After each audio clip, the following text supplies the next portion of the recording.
Welcome, ladies and gents. Chris Andre here. You can find me at BetBoxing on Twitter for boxing related tweets, or you can hit the subscribe button here on YouTube, and every time I upload a video you can get a notification. And if you're in the mood to watch it and in the mood to talk boxing, you can check it out. And if you're bored of my ugly face and my horrible voice, you can just ignore the video.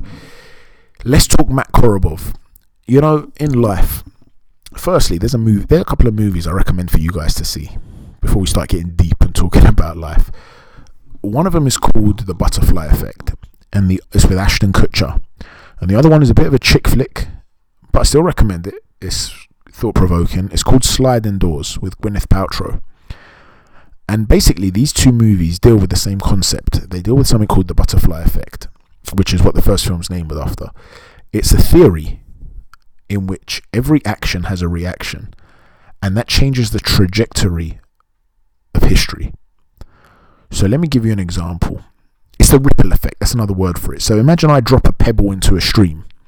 It's going to cause a ripple. If that ripple doesn't go on to hit anything else, I don't know, if the wind doesn't stop it, if doesn't hit any another little rock or something, it just keeps going and going and going. That ripple will eventually become bigger and bigger and bigger, and eventually it'll become a wave. And that wave could have an effect somewhere else.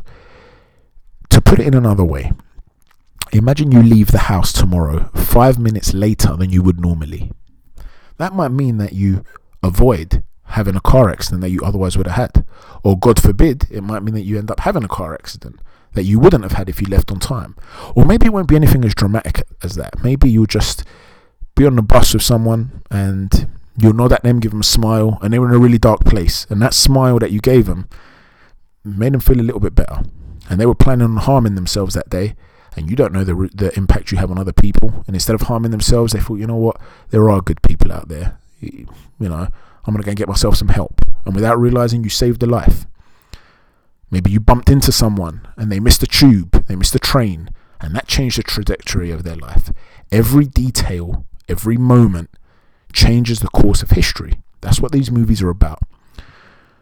And it's all about fine details. And when you're talking about fine details and you're looking at the careers of certain boxers, and you consider the career of Matt Korobov, you can't help but think that certain details went against this guy, which make you wonder just how different a legacy he could have had. Matt Korobov, we could have been talking about him right now as a top middleweight with an unbelievable legacy. If I'm not mistaken, he's 36 or 38, somewhere around there. And he was a decorated Olympian before all this, obviously.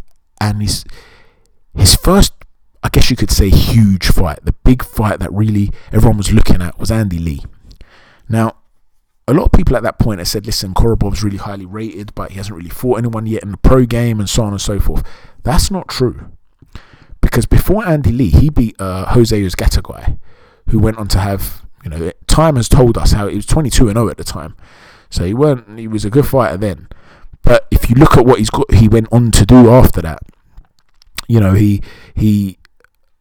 lost by DQ to Darrell, but then he ended up beating Darrell. And if I'm not mistaken, James DeGale gave up his belt to avoid fighting him. There was a period where this guy was feared. And then he ended up losing to Caleb Plant, but that's a whole different story. Caleb Plant's a very skilled fighter in his own right, but the point is, this was a really good win. But the first statement win, not a good win, but a statement win, would have been Andy Lee. And he was winning that fight, and he was in control. And he looked like he was headed towards a good points victory. And instead, Andy Lee lands one of his trademark shots from nowhere and changes the course of a fight. Andy Lee was fantastic at that. Andy Lee would often be behind on the scorecards, and he'd just find something out of nowhere. And it changed the course of Korobov's career and his life. And Korobov, I don't believe, fought again for 13 months or 14 months, something like that. And when he did come back, he came back at a much lower level. He was fighting guys that were a much lower level, nowhere near that sort of world stage. And a lot of people have said, listen, that was his moment and he blew it. He's done. Whereas in reality, that fight could be fought 10 more times. And Andy Lee doesn't land that big shot. And Korobov goes on to beat Andy Lee, goes on to win the vacant WBC middleweight title, and goes on to be involved in some huge fights. Instead, he worked his way back. He beat Brian Vera, among other people. And finally, he got his shot against Jamal Charlo in 2018. 4 years after, almost to the day after that Andy Lee defeat. And he was considered such an underdog. Okay, I've got a betting slip that I put up on a thumbnail on one of the videos, so you can see it. Okay, it's there. It's still there. I had 4 selections. I can't remember what they were off the top of my head, but one of them was a 4-1 on shot, or 1-4 shot, so 4-1 on as they call it. It was somewhere like Buatsi to win by knockout. That was like a certain. There was a 9-2 shot which delivered. There was a 16-1 shot which delivered, and then there was this. There was Korobov to beat Charlo on points at a massive 28-1. These are all one bet. I would have won thousands. I was buzzing. I was celebrating. I was thinking, oh my God, this is huge for me. We're able to win a lot of money. I'm thinking this is brilliant. They robbed him. Go Google it. Go check it out. He won that fight. But the point I'm making about details, he didn't get the decision. Now, he's not a big name where people are going to demand a rematch. He's Russian. He's not an American fighter who's going to go and, start running his mouth and talking on I don't know, Fight Hype and all these other channels and ensure that he gets a rematch. Instead, it passed him by. Now, if he'd won that fight, he gets a rematch. He makes a lot more money. If he wins that fight again, which there would have been no reason he couldn't, he outboxed Charlo in the first fight. It's not like it was a shot because he landed the big shot from nowhere. He outboxed him. He could have beaten him again. Now, you have to understand, at the time, people were saying Golovkin and Canelo were ducking Charlo, and that this is the guy to take over, and that he'd knock out Billy Joe Saunders, and this is the new superstar of the middleweight division. Imagine he goes and outboxes him 2 times. That catapults him into that arena. He then goes and fights Canelo in Texas or something like that, or Golovkin in a big fight. He's the one that would have had the WBC middleweight title, the interim. It was an interim title, that one. But he's the one that would have been in that position to then go for a big fight. It didn't happen. Details. He should have got it. He didn't. So then comes Emmanuel Alim. A competitive fight, but the vast majority of people felt that Kovalev won the fight, and he was announced the winner. And then after he was announced the winner, there was some sort of scoring issue, a miscalculation, and they gave the fight a draw. Again, the majority of people felt that he won the fight. So now, Emmanuel Alim isn't some, superstar fighter. So now he's got a draw and 2 defeats that he doesn't deserve. BoxRec rate Alim 57th in the world, just to put this into perspective. So you could argue, Korobov should be beating him more convincingly. Nonetheless, he should have won the fight. So finally comes Chris Eubank Jr., the most recent fight. Chris Eubank is still a big name. He's not catapulted himself into the arena that he would have hoped, but he's still a recognisable name. Andy Lee trained with he fought Korobov, and he trained in the same gym as Eubank when they were both under Adam Booth. And Andy Lee said, I can't envisage a way in which Eubank wins this fight unless he catches him late, overwhelms him late on. But I can't really see that happening. I think Korobov's just going to know far too much from him. He's going to be too good for him. And in that first round, Korobov outboxes Eubank, and he's landing straight left hands at will.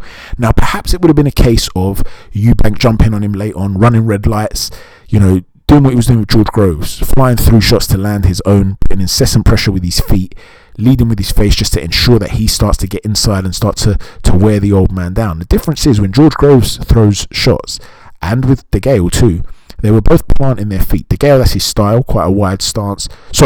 Groves, that's his style, quite a wide stance, powerful jab, low, fights out of a crouch often. De Gale was just older and was unable to move and move around the ring like he used to, so they were more stationary. So Eubank was able to do that. Whereas Korobov will be in the pocket and he'll just come off the line as a southpaw, and he's lining up his left hand straight with you, and he'd be doing it consistently and landing these short, sharp left hands and stepping out the way. And when he ripped his shoulder out, so he wins the fight. He wins the round, both rounds. I think this happened in the second round. He wins both rounds. Or he's winning both rounds. He won the first, he was winning the second. Did it go into 2 rounds? I can't remember. I think it was early in the second round. Anyway, whatever it was, at the point, even if it was 3 minutes, 4 minutes, however long the fight went, Korobov was outboxing him. Now, we don't know whether he was going to maintain that, but it's fair to say that he was capable of maintaining it. So even then, after all that bad luck that he's had, he would have potentially beaten Chris Eubank, a recognisable name, and has one last hurrah. Instead, he has a serious injury, it's his shoulder, his bicep, whatever it is. I think it's his shoulder. He's 36 to 37, 38 years old. He's never going to return the same, realistically speaking. What legacy do you think Korobov should have had? Is it a case of, listen, he was a good fighter, but this was his level?